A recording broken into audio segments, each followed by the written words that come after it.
All right, Gauze Garage coming to you from Big K Garage over here. And this is his Superbird, one of them. He has an orange one as well. Both of them numbers match. And you could tell from the previous video I did, we're going to change the nose seal on both cars. So both noses are coming off, and we're going to replace the seals and pull them up tight to the body as much as we can. This is a FY1 Lemon Twist. Superbird. NASCAR homologation car for the 1970 NASCAR or Grand National Championship. Bobby Isaacs was the winning driver. Richard Petty drove the blue one, the number 43. And with the help of these cars, Chrysler took the national championship for 1970. Meanwhile, over on the racetracks, on the quarter mile, you had Sox and Martin. They were kicking it. So here we go. Here's a beautiful vitamin C orange duster. You've seen it on my channel before. It's a beautiful car. It's a true vitamin C orange. 340, factory air setup, and it's a 4-speed. So very, very nice car. You can see it has headers.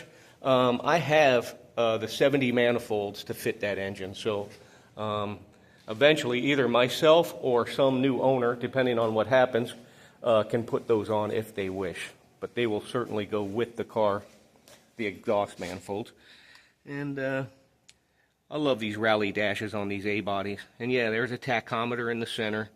A lot of people gripe about the Hearst T-handle. It actually fits the hand. What would come from the factory is a little brown wood ball. I think that's in there somewhere, but the T-handle is really cool. And it's something you can bolt off real quick and bolt on. Well, this car is rotisserie restored. It's all painted on the bottom. It's a real California car, California emissions, and just a very, very nicely done car. And it's real deal. It's an H-code 340 4-speed. And the gentleman out in California, his name is Rodney. And when he restored the car, he added the factory air. He hole punched the wall. He measured everything out from a car that was an air car and exactly duplicated and put that working air system on there. It is running R12, by the way. So next up, Grabber Orange or School Bus Yellow for the race cars. This is the 70 Boss 302 Trans Am homologation car.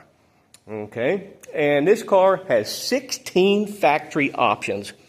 One of my Ford expert friends told me by looking at the invoice on this car, I've got the build sheet, I've got the invoice, I've got registration history going all the way back into the 90s. And he told me by looking at the invoice that this was a showroom car. So it's got lots of options, power disc brakes, which was standard, but power brakes, and power steering. It has all kinds of stuff inside. The camera box, the buzzer. It was just loaded up to where people could come into the dealership out in California and order their Boss 302 based on the options they saw on this car. So yes, this is California emissions. I don't have the keys handy, but inside the trunk it's got the tube, the expansion tube for the vapors. And this car is also completely done underneath with the red oxide primer. It's a beautifully done car, high option, and it is autographed by Rufus Parnelli Jones and another personal friend of mine who was actually out on the track with him.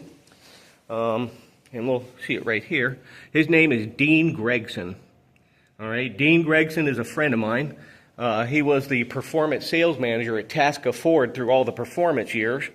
And there's Parnelli Jones's. That's a verified signature because this car was out in California where Parnelli signed it, and it's now sitting here in South Florida.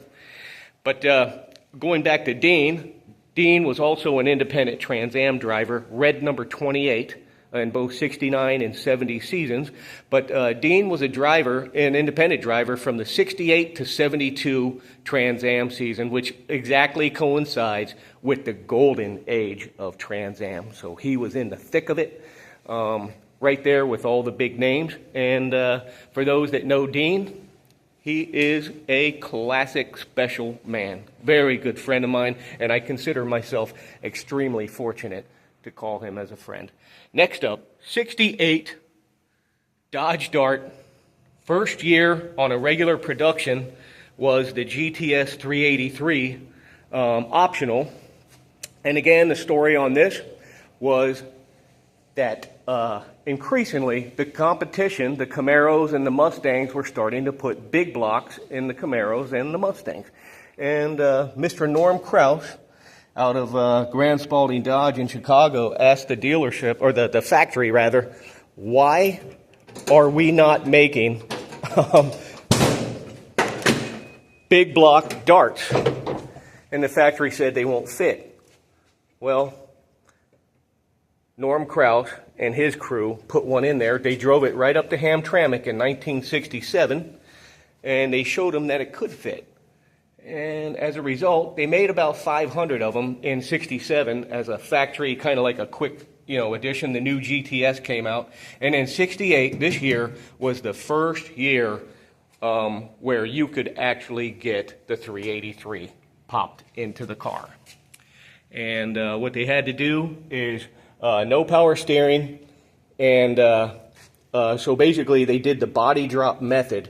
And in order to actually not have to run a separate line, they could do it on the same line with the body drop on the 383, is both exhaust manifolds were special to the car. This is a block hugger. You can see it's really close to the block. And also the routing on this one was to get it around the components over there. And they could still drop the body over this thing and assemble it on the regular line and keep costs down. So, all in sum, this car rips, man. I mean, it's amazing they turn these out from the factory. I have the build sheet on the car, and the car is PP1 red. It's not numbers match, but that is a over-the-counter warranty block because there are no numbers on it whatsoever. And it's a mid-68. This car was built in September of 67, a very early 383 GTS for the regular production. And I can only assume they just blew the engine up because it has a mid-68 block in it with no numbers. And that tells me that it was a warranty replacement. Inland shifter 4-speed. They put the Sun tack on there, and this car is real nice. This is also a rotisserie restored car. And all the numbers are on the core support and everything. It's a real deal 383. Courtesy of the efforts of Mr. Norm in convincing the factory up there at Chrysler, at the main Detroit, Dodge Main, to actually build the damn things.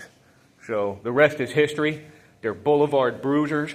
The car was originally made with a 323, but it's got a 391 Sure Grip sitting in it. So along with that rebuilt 383 and the 391 Sure Grip, this car gets with the program. So there you have it, muscle car fans. Thanks for hanging out for this 8.5 minutes. And this is the collection. My cars along with Big K cars here at Big K Garage. And there you have it, the star of the show. It's Gauze Garage. Thanks for tuning in.